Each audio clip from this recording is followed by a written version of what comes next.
We are now over the 2-week mark post-launch for Shredder's Revenge, and I'm having a blast. I hope all of you are too. And just a few days ago, Tribute Games did an AMA, or an Ask Me Anything, over on Reddit. I wanted to go over everything that was said and let you know if there was anything worth noting. Here's what I found.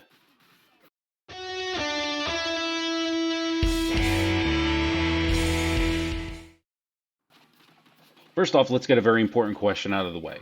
Does pineapple belong on pizza? Absolutely! Schwing! See, I 100% agree with Tribute Games here. You guys can hate on me all you want. Doesn't matter. Okay, anyway, just a preface for the rest of the video, there was a lot of questions with regards to DLC, and the answer from them is still the same. If they're given the green light to do so, they will 100% go for it. Until then, let's wait for an official announcement. Now, besides hopes of wanting to do DLC, the team was asked what is next for them. As of right now, they are heads down trying to tackle all of the known issues with the game to make it an even more enjoyable experience. A little more on this later on. Also, the question was asked if they get to choose their next adventure, to which they say they primarily work on their own IPs, that they consider other projects if it's the right fit for them, hence why they took on TMNT. With this game, it has opened up a lot of doors for them, and they'd be crazy not to consider any of them. We've got another question down below about tackling a new Simpsons brawler. That would be another game that I would love to see for Tribute Games to tackle. This next one piggybacks off of the last with regards to The Simpsons. They're saying that they're big fans of the X-Men arcade game. Now, if you're not aware, this arcade game was one of the only ones that I could think of that was 6 players back when I was growing up, and was played across 2 CRT screens shoved together to make it look like one large widescreen, even though you could see the crease totally noticeable right smack in the middle. They say that they're waiting for Disney to give them a call on this one. The next question has to do with Tribute being a publisher. Some of you may or may not know they published a game called Steel Assault that was created by Zenobia Interactive, a new indie game studio based out of New York. Check out my review for the game in the description below and give it a shot. It's a fun game, albeit a little bit on the short side. However, it's part of its charm. Now, back on topic, they've got a lot of pitches that have come their way, but Shredder's Revenge had taken up a lot of resources. They hope to announce something in the near future. While this isn't on the important side, I just wanted to highlight this one briefly. As we were told, April and Splinter and even Casey Jones were planned from the very start, but apparently 6-player co-op was also planned right from the beginning. With widescreen resolutions the way they are today, they felt that they could deliver a great 6-player experience from the hop. In another post not shown, they were asked what was the most difficult aspect of handling a game like this in terms of development, and it was actually working around the COVID restrictions. This ultimately helped the team out as they could work on the online aspect a little bit sooner than they were expecting, to which made their online code that much stronger. Now, yes, I understand there are still some stability issues that need to be ironed out, but just imagine how much worse these things could have been had they not, had things been played out a little bit differently. If anyone hasn't noticed already, Casey Jones is the only character with 7 stars for his statistics.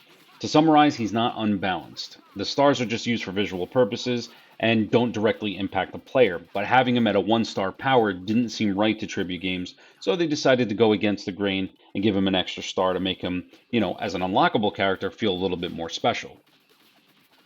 Another one here with regards to Bebop, Rocksteady, and the Shredder. Bebop and Rocksteady do have a lot more screen time than the Shredder does. I actually do enjoy them showing up multiple times throughout the game. Pretty much it kind of runs along how the 87 series was from my recollection. They did show up a lot. But if anybody was wondering, there actually was no cut content with regards to Shredder himself. Now, the next 2 screen grabs here are going over the modding for the game. There are some mods out there already, and the team loves what has been done. They unfortunately, however, cannot get any kind of official support for the modding community due to legal reasons that would be very hard for them to navigate, and they just don't have the manpower for it right now. I had also mentioned earlier in a previous video that the team was forced to scrap the idea of mixing online and offline co-op together last minute due to some difficulties that they had run into, and it was unfortunately going to push the delay. It was going to push a delay for the game if they tried to continue it, so they opted to eliminate it to make sure the game came out on time. They are looking into hopefully adding this feature in the future. I'm not going to go too crazy right now with regards to issues with the game. I'll save that for a separate video. But I will go over 2 that I feel are very important to mention here as they were addressed during this AMA. First up is crossplay. They had multiple issues, including having an older build of the game originally launched on Xbox, as well as not being able to open a browser to link your Epic Games account on Xbox. They're trying to find a workaround for this. There's nothing that I know of currently to be able to play on Steam with players on Xbox. I thought that was also a possibility, but apparently right now it's not. So hopefully there's a workaround for that.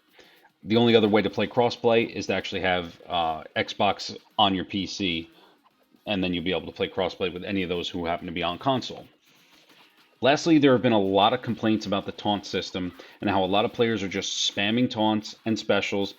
And to me personally, and a lot of people agree with this, it really detracts from the gameplay, especially when people are trying to move forward and trying to maintain their combo. You'll have someone just sitting back, taunting repeatedly, holds everybody up, and it kills the pacing for the game. Tribute is looking into whether they need to address this, and if so, how will they do it? Leave me a comment down below what your thoughts are on the taunt system and if it needs to be reworked. So that'll do it for this AMA wrap-up. I'm going to start working on some guides for you guys. And in the interim, I'm also going to be finishing uploading my beta test videos for an RPG I tested called Mango Mischief. Go check that out. Just came out a few days ago. And also, I'll be showing off some other indie titles. Thanks again for watching.